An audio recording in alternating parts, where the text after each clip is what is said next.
मेहरबान रहीम और शफीक अजीम जिंदा और जलाली आसमानी बाप, पूरी कुदरत वाले खुदा, हम तेरे बेटे यसू के मुबारक नाम के वसीला से तेरी हमद और शुक्रगुजारी करते हैं, तेरे नाम को धन्यवाद कहते हैं, तेरे मुबारक और कदूस नाम की बड़ाई करते हैं, तेरी जय जयकार करते हैं, क्योंकि तू ही इज्जत और जलाल है, तू ही हम और सताइश के लायक है। खुदा आज की सारी इबादत के लिए खुदा की शुक्रगुजारी करते हैं। सारी प्रस्तुत में तूने बड़ी मदद को रहनुमाई की है। रब जब तेरे कलाम को सुनने का वक्त आ पहुंचा है, तू मेहरबान खुदा फिर खुदा तेरा रहम, तेरा फजल और सबसे बढ़कर तेरे पाक की मामूली मांगते हैं। खुदा तो अपने बेटे हमारे खुदावंद यीशु मसीह के वसीला से फरमाता है कि मैं तुमसे सच सच कहता हूँ कि जो मेरा कलाम सुनता और उस पर जिसने मुझे भेजा है ईमान लाता है। मिन्नत और प्रयास करता हूँ खुदा आज के ममसू के लिए, अपने भाई के लिए, कि जो खुदावंद का कलाम हमारे सामने पेश करने को है, मेहरबान खुदावंद अपने बंदे को सर के बालों से लेकर पाँव के तलवों तक खुदा तू छूना, रूह की मामूली से मामूल करना, ताकि आज जो कुछ भी बोले, जो कुछ भी वो बयान करे, खुदा तू ही उसमें होकर बोलना, ताकि खुदा आज का कलाम सारे गमज़दा घराने के लिए, अजीज़ो कारब के लिए तसल्ली और तशफ़ी का वसीला बने और हम सब उसके वसीला से बरकत पाएं, मसीह हमारे खुदावंद के वसीला से। और जिन बातों का मैं आज के दिन तुझको हुक्म देता हूँ, उनमें से किसी से दाहिने या बाएं हाथ मुड़कर और माबूदों की पैरवी और इबादत ना करे।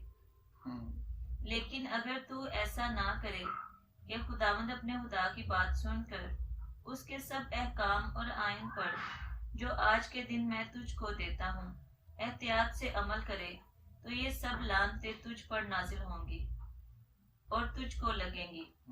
शहर में भी तू लानती होगा और खेत में भी लानती होगा। तेरा टोकरा और तेरी कठोली दोनों लानती ठहरेंगे। तेरी औलाद और तेरी जमीन की पैदावार और तेरे गाय बैल की बढ़ती और तेरी भेड़ बकरियों के बच्चे लानती होंगे। तू अंदर आते लानती ठहरेगा और बाहर जाते भी लानती ठहरेगा। पाक कलाम के पढ़े सुने जाने पर खुदा की बरकत। आमीन। देखें, ये खुदा ने बहुत सख्त, ये आपको पता है, ये दो पहाड़ों के ऊपर भी ये लानतें और बरकतें मिली हैं। ये पीछे आप जाएं, कोई इबाल पर मूसा ने कहा था चढ़ के, एक तरफ यहूदी लोग, बनी इसराइली लोग, ये सब 12 में 6 आदमी एक पहाड़ पर थे और दूसरे पर। एक पहाड़ से लानतें सुनाई गई, दूसरे पहाड़ से बरकतें सुनाई गई बनी इसराइल को। तो उसके अलावा भी ये खुदा के तरफ से ये बरकतें भी हैं, लानतें भी हैं। तो यहाँ खुदा के कलाम को छोड़कर कोई और रास्ता अपना लेते हैं तो वो हमारे लिए खतरनाक होता है। तो ये बनी इसराइल को कहा गया था कि जिन बातों का मैं आज के दिन तुझको हुक्म देता हूँ, उनमें से किसी से दाहिने या बाएं हाथ मोड़कर और मबूदों की पैरवी और इबादत ना करना। तो ये और मबूद जो होते हैं वो मबूद हैं जो खुदा से ताल्लुक नहीं जिनका, और वो बुत परस्ती भी होती है या किसी और इंसानों के पास भी जाते हैं जिनको मबूदों की तरह मानते हैं, उनका एहतराम करते हैं, क्योंकि वो मसीही नहीं होते। लेकिन वो जो उनके पीछे जाएंगे, लिखा है जो बुत बनाते हैं वो बुतों की मानिंद हो जाएंगे। तो इसका मतलब है जो बुत बनाते हैं वो भी बुतों की मानिंद हो जाएंगे। जो उनकी पैरवी करते, उनके लिए तो मौका होता है कि वो इनको छोड़ दें। ان کے لیے موقع آتا ہے. جو بنا دیا گیا ہے وہ تو بن گیا, اس لیے وہ بتوں کی مانند ہو جائیں گے, اور جو بتوں کو پوجتے ہیں وہ بھی بتوں کی مانند ہی ہو جائیں گے. کیونکہ خدا کا کلام اگر ہم دیکھیں یسایہ میں 42 آیت میں 42 باب میں, تو وہاں خدا کا کلام کہتا ہے, یسایہ نبی کا ایسا نبی ہے جس نے مسیح خداوند کی پیدائش سے لے کر مرنے تک اور مرنے کے بعد زندہ ہونے تک مسیح کے وہ ساری داستان جو ہے وہ مرقوم کی ہے. تو اس میں پہلے لوگ جو بت پرستی کرتے تھے ان کو ایک پیغام دیا گیا ہے کہ یہوہ میں ہوں, یہی میرا نام ہے. یہ یہوہ وٹنس والے جو تعلیم دیتے ہیں وہ ادھر توجہ دلاتے ہیں کہ خدا نے خود کہا یہوہ میں ہوں. تو اس کا مطلب ہم خدا کہہ رہے ہیں, ہم مالک کہہ رہے ہیں, ہم اور کسی الفاظ میں اپنے خدا کو پکارے تو خدا ہی ہے. اس کا یہ مطلب تو نہیں جو یہوہ کہتا ہے وہ خدا پرست ہے اور ہم خدا کہتے ہیں تو ہم خدا پرست نہیں ہیں. کیونکہ دیکھیں بائبل کے پہلا لفظ جو ہے وہ لکھا ہے خدا. پہلا لفظ پیدائش کا پہلے باب کی پہلی آیت ہی خدا لکھا ہے کہ خدا نے اس آسمان اور زمین کو پیدا کیا. تو جب ہم خدا کو پھر خدا نے کیا عظمت کس کو دی؟ اپنے کلام کو. لکھا ہے خدا نے اپنے ہر نام سے زیادہ اپنے کلام کو عظمت دی. تو ہم دیکھیں کہ کلام اور خدا دو نہیں ہے. خدا کے اندر سے ہی کلام صادر ہوتا ہے اور وہی پاک روح کی صورت میں بھی بن جاتا ہے اور وہی بیٹے کی صورت میں بھی بن جاتا ہے. وہی کلام بائبل کی صورت میں بھی ہمارے سامنے ہوتا ہے. تو وہی کلام ہم کو خدا ہمارے ساتھ کرتا ہے, کبھی خوابوں میں کبھی رویا میں وہ پاک کلام ہم کو سناتا ہے. جس طرح ہم دیکھتے ہیں کہ پہلا جو نبی تھا سیموئیل, اس کو جب پکارا جاتا تھا تو وہ ایلی کہن اپنے استاد کے پاس چلا جاتا تھا. تو آخرکار جب تیسری بار وہ بھاگ کر گیا, فرماؤ جی مجھے آپ نے بلایا. اس وقت وہ چھوٹا ہی تھا, نکسن کی طرح ہوگا.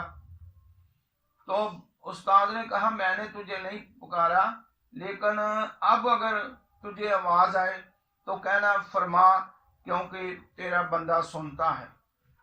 تو پھر اس نے یہ بات کہی, جب خدا نے پھر پکارا تو پھر اس نے کہا فرما, کیونکہ تیرا بندہ سنتا ہے. تو جو خدا کے بندے ہوتے ہیں خدا ان سے ہم کلام ہوتا ہے. تو خدا کسی بھی روپ میں, خدا آگ کی صورت میں بھی آتا ہے اور پھر وہ روشنی بھی کرتا ہے اور پھر وہ مارتا بھی ہے لوگوں کو. تو جب خدا کے ہم اس کے انداز, اس کے طریقے کو بیان نہیں کر سکتے, لیکن یہ نہیں کہہ سکتے کہ یہ جو ہم نے نام رکھا ہے خدا کا, خدا اسی نام میں ہم سے مل سکتا ہے. دوسرا نام جو ہے وہ یہ ہماری اپنی سوچ ہے. خدا کو ہم کسی بھی نام میں پکار سکتے ہیں کیونکہ وہ پاک ہے اور ہم نے اس کی تعظیم کرنی ہے اور ہم نے اس کو عزت کے ساتھ, احترام کے ساتھ پکارنا ہے. تو اس بات میں یہ نہ کہیں اب اللہ بھی کہہ دیتے ہیں, اللہ والوں کی بھی وہ سنتی ہے. ہاں وہ اللہ بھی ہے, وہ خدا بھی ہے, وہ پروردگار بھی ہے, وہ خداوند بھی ہے, وہ عظیم ہے, وہ حی القیوم بھی ہے. تو اسی طرح بہت سارے نام سے ہم اپنے خدا کو پکار سکتے ہیں. تو اب جب ہم کو بت بنا کے اس کا نام رکھ دیں کہ یہ, تو اسی طرح خدا نے کہا کہ مسیح نے کہا کہ بلکہ نہیں, پلوس نے کہا کہ بت کوئی چیز نہیں. یہ بت جو ہے یہ کوئی چیز نہیں, کچھ بھی نہیں. ان کے اندر نہ کوئی جان ہے, نہ کوئی انتڑیاں ہیں, نہ سانس ہے, نہ کوئی آنکھوں کی روشنی ہے، نہ زبان ہے، نہ کوئی اور طریقے سے یہ ہل سکتے ہیں. اٹھاؤ گے تو اٹھائے جائیں گے، گرا دو گے تو گر جائیں گے. تو خدا کے نام کو یہ جو بت بنا کر جیسے ماں مریم کا اسٹیچو بنا دیا تو نام اس کا رکھ دیا یہ ماں مریم کی صورت ہے.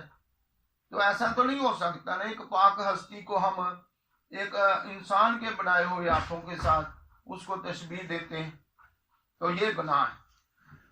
ہم اپنے ہاتھوں سے بنا کر اس کو کوئی اور معبود، دیکھو بچڑا بنایا ہارون نے، تو انہوں نے کاندھے پر اٹھا لیا کہ یہ ہمارا معبود ہے جو ہم کو مصر سے نکال کے لایا. تو اس بات پہ خدا کو غصہ چڑھا کہ یہ میرا نام لے کر اس بت کو تشبیہ دیتے ہیں میرے نام سے. تو اسی طرح دیکھو لکھا ہے یہوہ میں ہوں، یہی میرا نام ہے. میں اپنا جلال کسی دوسرے کے لیے اور اپنی حمد کھودی ہوئی مورتوں کے لیے روا نہ رکھوں گا. تو یہ کھودی ہوئی مورتوں میں ہم خدا کو دیکھنا شروع کر دیتے ہیں تو یہ گناہ ہے. بنائی ہوئی مورتوں میں ہم خدا کو دیکھتے ہیں، یہ بھی گناہ ہے. اس لیے کہ بت کوئی چیز نہیں. تو جب ہم یہ کام کریں گے جس سے منع کیا گیا ہے اس وقت پھر وہ لعنتیں ہم پر آئیں گی، کیونکہ ہم زندہ خدا کو چھوڑ کر ہم بتوں کے پیچھے چلنا شروع ہو جاتے ہیں. تو پھر ہم پر یہ لعنتیں جو ہیں یہ واجب ہو جاتی ہیں. تو ہم کو چاہیے کہ ہم ان باتوں سے جس سے منع کیا گیا ہے ان باتوں سے منع ہو جائے. جن یہاں تک لکھا ہے مسیح نے کہا کہ جو اپنے ماں باپ کو، بیوی بچوں کو، بہن بھائیوں کو مجھ سے زیادہ عزیز رکھتا ہے میرے لائق نہیں. ہم خداوند کو چھوڑ کر اب بیٹے کے اندر، خدا کے اندر، باپ کے اندر کوئی فرق نہیں ہے، کیونکہ بیٹے نے خود کہا کہ باپ مجھ میں رہ کر یہ کام کرتا ہے. تو یہ کلام کرنا، یہ موعظے کرنا مسیح کے وسیلہ سے جو ہوتے تھے، تو یہ باپ ہی اس کے اندر رہ کر یہ کام کرتا ہے. تو پھر مسیح جب آسمان پر جاتے ہیں تو شاگردوں کو کہتے ہیں کہ میں جاتا ہوں تاکہ تمہارے لیے دوسرا مددگار بھیجوں جو دنیا کے آخر تک تمہارے ساتھ رہے گا. تو پہلا مددگار بنا مسیح ساری قوم کا. تو خدا نبیوں کے وسیلہ سے کام کرتا رہا، لیکن خدا اپنے بیٹے کے روپ میں جب آیا تو اس نے ظاہر کر دیا کہ میں اب سارے اختیار کے ساتھ آیا ہوں. اگرچہ نام بیٹے کا ہے لیکن اس نے کہا کہ ابتدا اور انتہا میں ہوں، اور آسمان اور زمین کا کل اختیار مجھے دیا گیا ہے. اور اسی طرح کے اور معجزات کی باتیں، اختیار کی باتیں ہمارے خداوند نے ہم سے کی اور ہم کو اپنی قدرت کا یقین دلایا، اپنے کامل ہونے کا یقین دلایا کہ سب کچھ میں ہوں. تو جب سب کچھ ہے تو اس نے یہ نہیں کہا کہ باپ کی شریعت کو تم چھوڑ دو، میری تعلیم کو. وہ تعلیم بھی اسی کی تھی. باپ کے اندر بیٹا تھا، بیٹا اس کا کلام تھا، بیٹا حکمت تھی جو خدا کے اندر رہتی تھی. اور حکمت کہتی ہے کہ میں شروع سے خدا کے ساتھ ہوں. یہی حکمت، یہی کلام، یہی تعلیم جو ہم کو ملی تو بیٹے کی صورت میں ملی جب وہ انسانی روپ میں آیا. تو اس لیے ہم کو بڑا غور کرنا چاہیے کہ شہر میں بھی لکھا ہے تو کیا ہوگا. لیکن اگر ایسا نہ کرے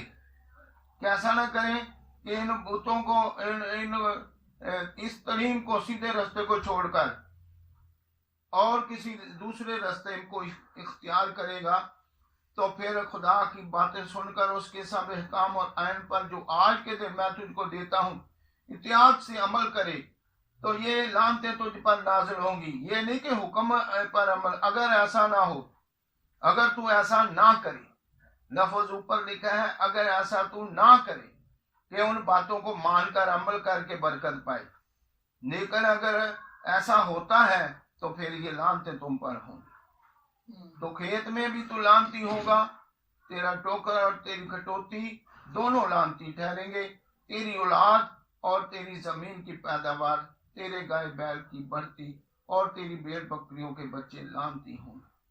तू अंदर आते लानती ठहरेगा और बाहर जाते भी लानती ठहरेगा। तो ये बहुत खतरनाक बातें हैं कि जब हम खुदा की तालीम पर अमल नहीं करते, बहुत सारी बातों में बच्चे नाफरमान हो जाते हैं। बच्चे इतने नाफरमान हो जाते हैं कि ना वो पानी पूछते हैं ना वो रोटी पूछते हैं। तो माँ बाप तड़पते रहते हैं क्योंकि लानत उनके साथ रहती है। तो वो घर में आते भी लानती हैं, बाहर जाते भी लानती हैं। तो जो खुदा के हुक्म को नहीं, आज तो ये है कि मसीह खुदावन जो खुदा का बेटा है वो आया, उसने हमारे गुनाहों को उठा लिया, हमारी वो लानते भी, हमारे गुनाह भी, हमारी बदियां भी, हमारी नाफरमानियां उसने अपने ऊपर उठा ली, ताकि हम हमारी जिंदगी में कोई भी ऐसा ऐब ना रहे जिसके सबब से इंसान और ईमानदार इंसान जो है, ईमानदार जो लोग हैं, उन पर कोई ऐसा दबा ना रहे ताकि वो लानती ना कहलाएं, बल्कि अब वो खुदा के बेटियां बेटे बने। तो बेटियां बेटे बनने के लिए हमको ये रास्ता जो ऊपर बताया गया है कि ना इसके दाएं चलना ना बाएं, यानी कि पाक कलाम की तालीम जो है, बेटे ने भी कहा कि मैं शरीयत को पूरा करने आया हूं, मैं रद्द करने नहीं आया। यानी कि बाप ने जो तालीम दी है वो तालीम को पूरा करने आया हूं। तो इसी तरह बाप की तालीम को बेटे ने आगे बढ़ाया, पूरा करके दिखाया। वो इसी तरह हमको मसीह खुदावंद फरमाते हैं कि तुम जो मुझसे मोहब्बत रखता है मेरे कलाम पर भी अमल करेगा। तो अब हम मसीह के अमल ये है कि तौबा करो और बपतिस्मा संभालो। तो ये हमारा दिल का खतना है। पहले जिस्मानी खतना होता था, लेकिन अब मसीह में हम जो जिसने हमारे सारे गुनाह उठा लिए हैं, हमारे लिए निजात का दरवाजा खोल दिया, वो देखो जिस्मानी खतना करा के भी वो आसमान की बादशाही में नहीं गए, बल्कि वो पताल में जाते रहे। लेकिन हमारा मसीह हमको पताल से बचाना चाहता है, और उसका तरीका यही है कि हम अपने दिल के खतने करें। उस वक्त तो सिर्फ आदमी के खतने करते हैं, अब दिल का मतलब है कि औरतें भी तौबा करें, बपतिस्मा लें, इनके भी दिल का खतना हो, नौजवानों का भी हो, बूढ़े लोगों का भी हो। लिखा जो ईमान लाए वो बपतिस्मा ले, वो निजात पाएगा। तो हमारी निजात जब हो जाती है तो ये कलाम हमारी जिंदगी में आता है, तो इसका मतलब है कि हम अब आसमान की बादशाही के बेटे बेटियां बन गए। तो ये लानतें हमसे मकूफ हो गई हैं, ये दूर हो गई हैं। तो इसलिए जरूरी है कि लेकिन तालीम वही है। अगर हम वो सीधा रास्ता जो मिला है, ना इसके दाएं चलना ना बाएं चलना, ये बाप का हुक्म है, तो हमको चाहिए कि सीधा जो बाप ने हुक्म दिया उस पर अमल करते जाएं, जो बेटे ने हुक्म दिया उस पर भी अमल करते हैं। हुक्म बाप का ही है। इसलिए मसीह ने कहा कि जो मुझसे मोहब्बत रखता है मेरे कलाम पर अमल करेगा, और ये भी फरमाया कि ये काम जो मैं करता हूं, ये जो कलाम करता हूं, ये बाप मेरी तरफ मेरे अंदर आकर ये काम करता है। तो फिर यही तालीम, यही जो मुकाम है, वो अपने मानने वालों को वो रास्ता दे दिया कि ये न्यू है भाई, इस पर तुम अपनी जिंदगी के कामों को ऊपर रखते जाओ, इस न्यू पर तुम तमीर होते जाओ। तो मसीह ने कहा, पौलुस रसूल ने लिखा कि तुम नबियों और पैगंबरों की नींव पर तमीर किए गए हो। नबियों और पैगंबरों की तालीम जो है वो वही है कि जो बाप ने फरमाया उसको पूरा किया, आगे बेटे ने जो फरमाया उसको पूरा किया। और जब ये कलाम हमको फरमाता है तो कलाम पर अमल करते जाते हैं, तो हम उस नींव पर जो नबियों पैगंबरों की है, रसूलों की तालीम, उस पर हम कामिल होते जाते हैं, ताकि हम आखिर तक उस पर कायम रहें और अपने आखिरी दम तक उसी तालीम पर कायम रहें और अमल करते जाएं, ताकि हमको किसी बात की परेशानी ना रहे। तो खुदा हम सबको तौफीक दे कि देखो बेराह रवि ये है, हम एक दूसरे की चुगलियां लगाएंगे। अगर तौबा भी की है, बपतिस्मा भी लिया है, तो अगर चुगलियां लगाएंगे, शिकायतें करेंगे, लड़ाइयां करेंगे, झगड़े करेंगे, गालियां निकालेंगे, बद्दुआएं देंगे, तो ये मसीहत का निशान नहीं है। मसीहत का निशान है हलीमी, फरोतनी, मोहब्बत और हर तरह की वो काम जो खुदा को पसंद है। मोहब्बत, रहम, इंसाफ, फरोतन रहना और माफ करना, रहम दिल होना, तो ये सारी तालीम जो है मसीह की, फरमाता है कि रहम किया करो ताकि तुम पर भी रहम किया जाए, माफ किया करो ताकि तुमको भी माफ किया जाए। और इसी तरह की और बातें हैं कि अगर तेरा दुश्मन भूखा है तो उसको रोटी दो, खाना दो, और इसी तरह अगर प्यासा है तो पानी दो। तो ये भी लिखा है कि अगर कोई नंगा है तो उसको कपड़ा भी दो। फिर यह भी लिखा है कि अगर कोई तुम्हें एक कोस तक, यानी कि 1 मील तक तुमको कहे कि मेरे साथ चल, तो 2 मील के लिए चला जाए। तो हमारा मसीह यहाँ तक हमको हलीम और फरोतन बनाना चाहता है। काश हम ऐसा बने। जब कोई किसी को कहता मेरे साथ चलो तो वो जाते नहीं है, वो कहते मेरे पास टाइम ही नहीं है। तो जब टाइम नहीं है, उसकी बात को दिल में रखा नहीं है, तो फिर हमारी आपस में मोहब्बत नहीं है। तो मोहब्बत ही खुदा है। और ये भी रसूल ने कहा कि पाखरू के वसीला से खुदा की मोहब्बत हमारे दिलों में डाली गई, हमारे अंदर डाली गई। तो जब हम दिल में मोहब्बत रखेंगे तो फिर सब हमारे दोस्त होंगे, सब हमारे अजीज होंगे, सब हमारे प्यारे होंगे, और सब से हम हमदर्दी रखेंगे और एक दूसरे के काम आया करेंगे। खुदावन यीशु तेरा शुक्र, तेरी तारीफ़ करता हूँ और तुझे मुबारक कहता हूँ। आज के दिन तुझसे बरकत के लिए दुआ करता हूँ। तमाम ज़िंदगियाँ और ईमानदारों के लिए मैं तुझसे दुआ करता हूँ जो तुझ पर भरोसा रखते हैं, जिनका ईमान तुझ पर है, जो तुझ पर है खुदावंद निगाहें लगाए हुए हैं, और तेरे कान भी तेरे लोगों पर खुदावंद लगे हुए हैं। तो उनकी दुआओं को जानता है, तो उनके दिल की मुरादों को जानता है, और जो तुझ में मसरूर है तो बेशक उनके दिल की मुरादें पूरी करेगा। आज मैं तुझसे दुआ करता हूँ कि तू सबको और मजबूती दे, हिकमत और दनाई से चलना, एक कलाम पर अमल करना सिखा, पाकरू से भर दे, ताकि इब्लीस के सारे मंसूबों को जानकर उस पर गालिब आए और तेरे नाम से बढ़ते जाएं, और बहुत सारी कौमों, कबीलों, उम्मतों को तेरे पास खींच लाएं, और जब तू आए तो तेरी बादशाह में दाखिल हो। क्योंकि दुनिया के माबूद तो खुदावन न सुनते हैं, न छूते हैं, न देखते हैं, लेकिन तू जिंदा खुदावन छूता, देखता और सुनता है, और हमारे लिए बड़े और अजीब और जलाली काम और नामुमकिन को मुमकिन बना देता है। जो तुझ पर ईमान रखते हैं वो हमेशा की ज़िंदगी पाते हैं। बीमारों में के लिए भी दुआ करता हूँ कि बीमारों को छू और शिफा दे, जो ज़रूरतमंद है उनकी ज़रूरियात पूरी कीजिए। हिकमत और दनाई से बच्चों को जो एजुकेशन के अंदर है खुदा दनाई दे, जिनके एग्ज़ाम है वो कामयाब हों, ताकि वो न सिर्फ दुनियावी इल्म को बल्कि रूहानी इल्म को भी हासिल करें, और तेरे जलाल के लिए अपने बदनों को, अपने स्किल्स को इस्तेमाल करें। सबको छू और बड़ी बरकत दे, हर एक घराने पर, कलीसिया पर तेरी बरकत वाला और तेरा जलाली हाथ मांगता हूँ यीशु के नाम से, आमीन।